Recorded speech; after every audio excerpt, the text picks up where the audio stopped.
Right now at 6, a driver accused of deliberately driving through a homeless camp, leaving one man dead. This guy was cold, really cold. I mean, he didn't care one bit. Plus, has an embattled local animal shelter changed its policy? We do not kill animals due to space. What we're learning tonight from Multnomah County Animal Services. Then, is the dollars worth what we're getting out of it? And I can attest to the fact that it is. The urgent plea for state funding to keep kids learning. And later, mourning the loss of a legend. It's good! It's good! The Ducks have won! As we remember the voice of Oregon women's basketball, Terry Johns.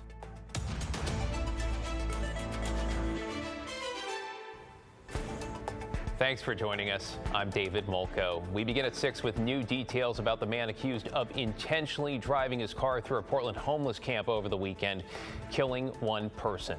Blair Best joins us live downtown. Blair, we've also learned the name of the victim, and I understand you met him several times over the course of your reporting.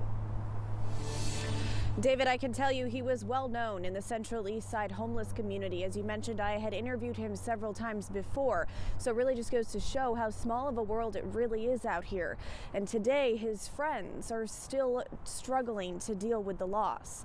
Now, on Sunday, he was at this homeless camp on the corner of Southeast Belmont and MLK when a man driving a car hit and killed him.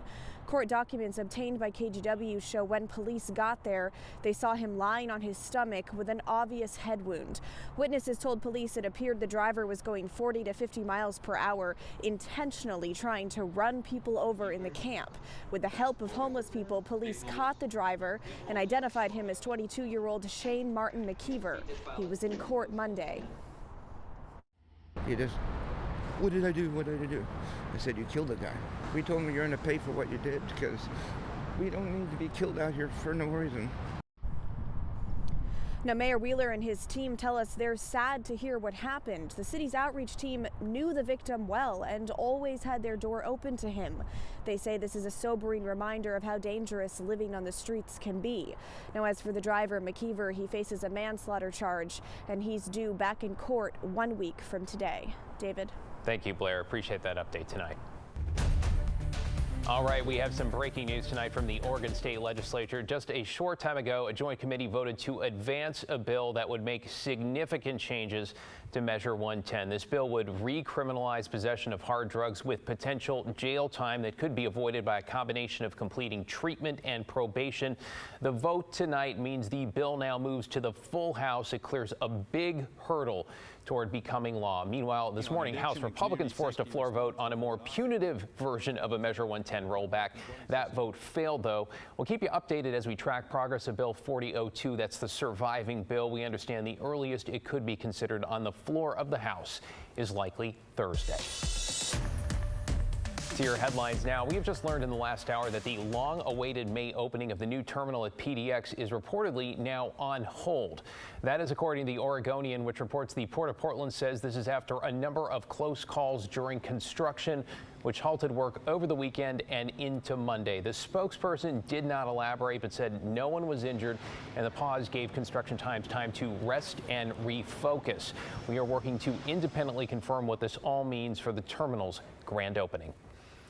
A joint operation by Portland police and several other agencies has turned up 7 stolen cars and a cache of illegal firearms. Monday's operation focused on the city's east side and ended with 15 people under arrest, several of them after trying to elude police. PPB says the Facebook group PDX Stolen Cars helped track down 2 of the stolen vehicles.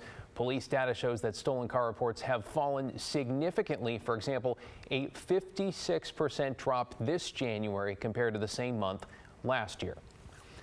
The parent company of Portland-based Pacific Power is facing a potential billion-dollar lawsuit from the federal government and the state of Oregon. They're seeking to recover firefighting and cleanup costs from Berkshire Hathaway Energy related to the 2020 wildfires in southern Oregon and northern California.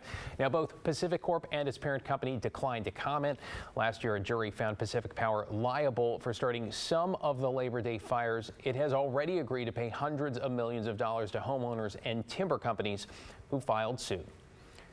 Tonight, the union representing workers at Oregon's 7 public universities says it has reached a tentative agreement with university management. The union represents 4,600 workers, including cooks, advisors, maintenance staff, and janitors at Oregon's universities.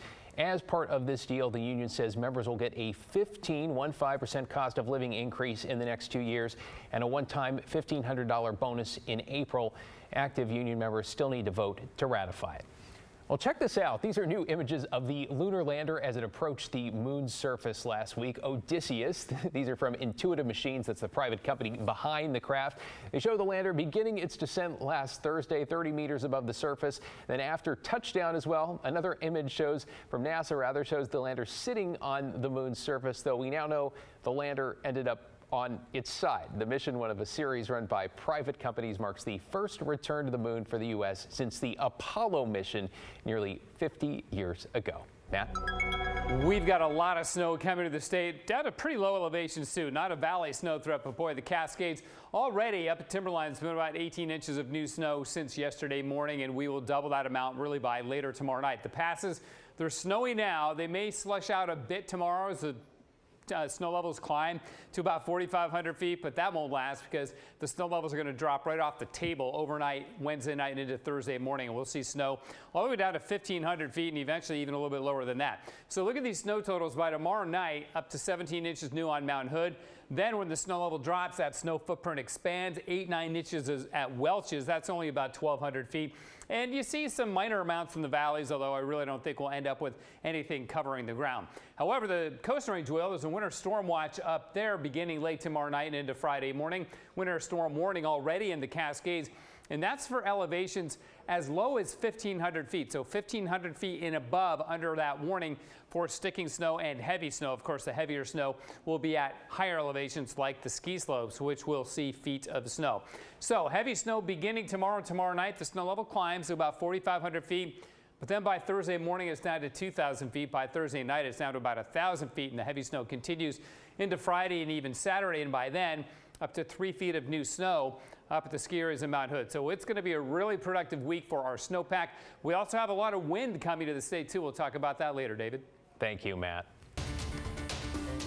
Tomorrow, Idaho is set to execute one of the nation's longest-serving death row inmates. Thomas Creech has killed multiple people, including one person in Portland and another in Salem.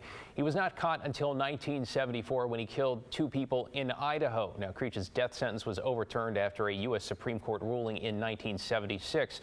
But while in prison, Creech killed another inmate. He pleaded guilty and was sentenced to death once again.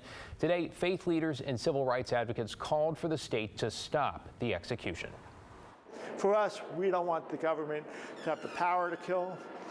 And quite frankly, if you don't trust the government to tax us fairly, to come up with a vaccine, to pave the roads well, then how are you trusting them with people's lives?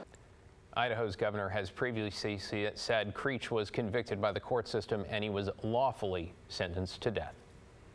We also have an update tonight in a high-profile case involving parental rights and medical care and a Clackamas County woman who tried to treat her daughter's cancer with CBD oil. She's now headed to prison. Today, a judge sentenced Christina Dixon to 90 days behind bars. In November, a jury found the mother guilty of custodial interference and criminal mistreatment. These charges stemmed from Dixon's efforts to prevent her then 13-year-old daughter from getting surgery to remove a cancerous tumor. Prosecutors claim Dixon ignored a state order to bring her daughter in for medical treatment and then fled to Las Vegas, where the FBI tracked them down. Dixon's daughter Kylie was taken into state protective custody and in 2020 underwent surgery. Kylie's father said she's doing much better. She had the surgery and she's cancer-free now because of it. Prosecutors say the case proves parents have an obligation to ensure their children receive life-saving medical care. All right, let's talk about the Multnomah County Animal Shelter, which it appears has changed some language around its policy over what to do with animals when its facilities become overcrowded. Daisy Caballero's in the newsroom with those details. Daisy? Yeah, David, the shelter leader tells me this written policy change comes after County Chair Jessica Vega-Peterson required over 100 recommendations be made at the shelter last year. I spoke with Margie Bradway this afternoon. She's the director of the community services for the county. She says when responding to Vega-Peterson's recommendations, they rewrote several policies, including the one that states there would not be euthanizing due to capacity. Bradway and the director of the shelter, Aaron Grayheck, say they created the new policy from scratch and chose not to update the previous wording. The reasoning, she says, is they didn't believe that specific language was needed to be included. What shouldn't be done, only what should be done at the shelter. But it doesn't change their actions going forward. We do not kill animals due to space. Our policy doesn't say we do that, and we didn't feel necessary to state that because it wasn't the goal of the update of our policy or the new policy, which was really focused on the animals. The new policy states all animals considered for euthanasia will go through their round review team that includes staff veterinarians, certified veterinary techs, division directors, and other animal specialists. Though a Multnomah County Animal Shelter veterinarian may ultimately determine to proceed with euthanasia without rounds review approval. Now, I did ask Bradway if she plans to add specific language stating shelter animals will not be euthanized due to the lack of space, and she replied that she's open to it, but doesn't believe it's needed. Back to you, David. Thank you, Daisy. Appreciate you getting that clarity.